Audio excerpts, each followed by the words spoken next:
आया बंदो मां बदकार वडो खाती खताकार। ओ मुंजा मिठड़ा मालिक साईं मुँह ते मेहर कर। चओ सुभान अल्लाह। दिल जी मोहब्बत सां चओ सुभान अल्लाह। यार कंहिंखे त ख़बर पई न फैज़ाबाद में जलसो हले थो। आया बंदो मां बदकार वडो खाती खताकार। ओ मुंजा मिठड़ा मालिक साईं मुँह ते मेहर कर। नाहे वांदो कोई वार मुँह तां बारी लाहे तू बार। ओ तू बारी बख्शिण हार मुँह ते मेहर कर। ओ जहिड़ो तहिड़ो तुंहिंजो आया बे कंहिंजो मानाया बे कंहिंजो मानाया। मुंहिंजो ख़ुदा तू तुंहिंजो बंदो मां तोखे थो बाॾाया। आया घणो गुनहगार आया ॾोही ॾोहदार।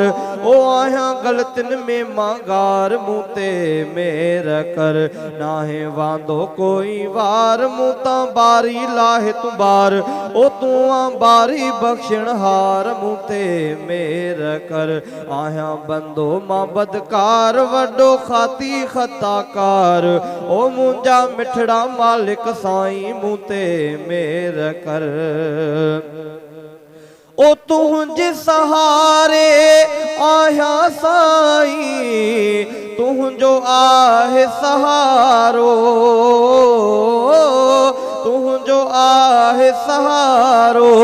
तू त करीम रब रहीम बाझ भरियो बाझारो। प्यारा पंहिंजो ॾई प्यार कर तू जन्नत जो हक़दार। ओ कया अर्ज़ थो बार बार मुँह ते मेहर कर। नाहे वांदो कोई वार मुँह तां बारी लाहे तू बार। ओ तू बारी बख्शिण हार मुँह ते मेहर कर। ओ हेॾी उम्र ॿाराणीअ जा बि मूंखां थींदी आहे मूंखां थींदी आहे। पंहिंजो तवादो कोन कया थो गफ़लत वेंदी नाहे। आया गफ़लत जो मां शिकार कंदो न आहियां मां इनकार। ओ बणियम ॿारनि वांगे ॿार मुँह ते मेहर कर। नाहे वांदो कोई वार मुँह तां बारी लाहे तू बार। ओ तू बारी बख्शिण हार मुँह ते मेहर कर। ओ कलमो पढ़ंदे शलदम निकिरे आहे अर्ज़ इलाही आहे अर्ज़ इलाही। उलरो गुलाम कादिर भले जा तोड़े थे पोराही।